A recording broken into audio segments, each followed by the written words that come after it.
Thank you for being here, Emma. Thanks. Lovely to be here. Firstly, could you tell us a little bit about yourself and what connection you have with Upper Hutt? Of course. Uh, I'm Emma. I've lived in the Pinehaven area for over 10 years now, and currently up at Blue Mountains. I moved here when I was serving in the Royal New Zealand Air Force and moved out this way and absolutely fell in love with the place. It's fantastic. My son goes to Pinehaven School. I volunteered and worked as president of the Pinehaven Association, and really committed to this fantastic area. I love being able to go out take the dogs walking in the hills.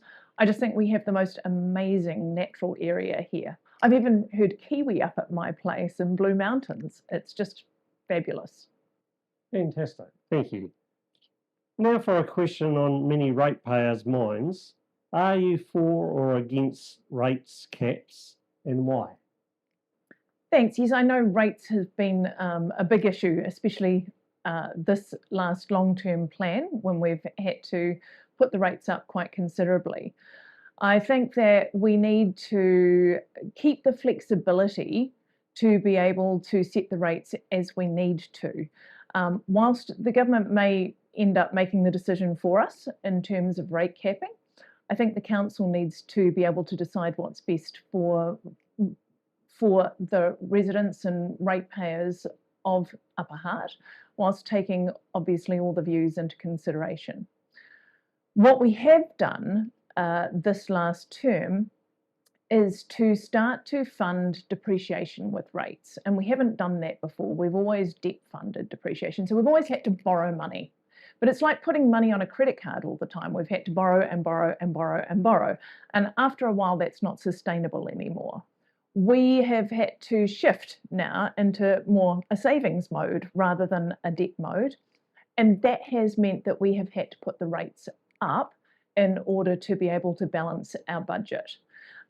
We will get to a balanced budget within this long-term plan, I'm really pleased to say, and that lowers Upper Hutt's risk in the future. It enables us to have a bit in our reserves, so if there was a natural disaster to occur, an earthquake or storms or that kind of thing, we have the ability to borrow now, which we wouldn't have done had we kept putting everything on the credit card. Right, thank you. Emma, if you win the election, what skills and experience will you bring to serve the people of Upper Hutt? Thanks for asking. I've spent a term now on City Council, so I bring a small amount of experience from the governing council, but I think what's good is that I've been on, so I understand how it works, but I'm not wedded to some of the past decisions. I was an Air Force officer. I was a senior military officer, a squadron leader. I had to run I've led people, teams, projects. I've worked as a leadership consultant, and so I help other organisations with their leadership capability, strategic planning, strategic focus, vision. And more recently, I've been a corporate executive officer within a couple of commercial organisations, helping them lead the people side of big, massive change.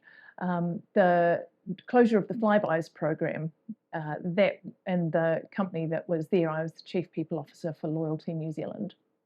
So I have lots of experience in terms of leadership, team building, strategic capability, and all of those things are really necessary in council, because as the mayor, you only get one vote around the table. So unless you can bring people together, unless you can bring ideas together and discuss them constructively, unless you can go out and influence, really go out and listen to what people want and bring all that back together in terms of making some real decisions, then we won't get any results.